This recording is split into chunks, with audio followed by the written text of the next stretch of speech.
اللہ اللہ اللہ اللہ اللہ اللہ اللہ۔ السلام علیکم ورحمۃ اللہ وبرکاتہ۔ الحمد للہ رب العالمین، اللہم صلی علی محمد۔ میرے معزز سامعین کرام، آپ کے سامنے سورہ بقرہ کی آیت نمبر 77 پڑھوں گی۔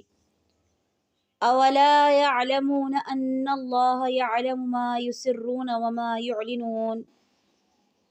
مختصر حمد و ثنا کے بعد آپ کے سامنے اس آیت کا سادہ ترجمہ رکھتی ہوں۔ اولا یعلمون، کیا وہ یہود نہیں جانتے، ان اللہ یعلم، کہ بے شک اللہ رب العزت جانتا ہے، ما یسرون، جو وہ چھپاتے ہیں، وما یعلنون، اور جو وہ ظاہر کرتے ہیں۔ مفسرین قرآن تفاسیر میں بیان کرتے ہیں کہ ان یہود علماء کا یہ خیال تھا کہ بس مسلمانوں کے بتلانے سے ہی اللہ تعالیٰ کو قیامت کے دن اس حقیقت کا پتہ چلے گا، ورنہ نہیں۔ اللہ تعالیٰ کے متعلق ان کی معرفت اتنی کمزور ہے کہ انہیں یہ بھی یقین نہیں کہ اللہ تعالیٰ ان کی کھلی اور چھپی سب باتوں کو خوب جاننے والا ہے، اور ان باتوں کو بھی جو یہ اب اپنے ساتھی یہودیوں کے ساتھ کر رہے ہیں۔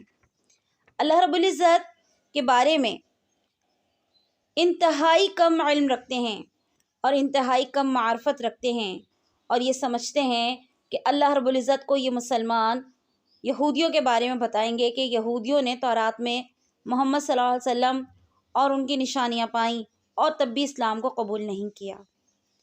کیا یہود اللہ کے بارے میں اتنی کم معرفت رکھتے ہیں کہ وہ یہ بات نہیں جانتے، یا یہ وہ بات نہیں سمجھتے کہ اللہ رب العزت مسلمانوں کی گواہی کے بغیر بھی اس بات کو بخوبی جان رہے ہیں کہ دنیا میں یہ تمام انسان، یہ تمام مذاہب کے پیروکار کیا کام کر رہے ہیں اور کیا کام چھپا رہے ہیں۔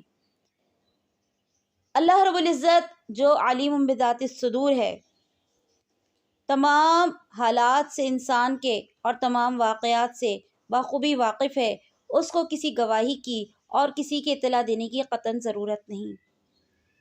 وآخر دعوانا ان الحمد للہ رب العالمین۔ السلام علیکم ورحمۃ اللہ وبرکاتہ۔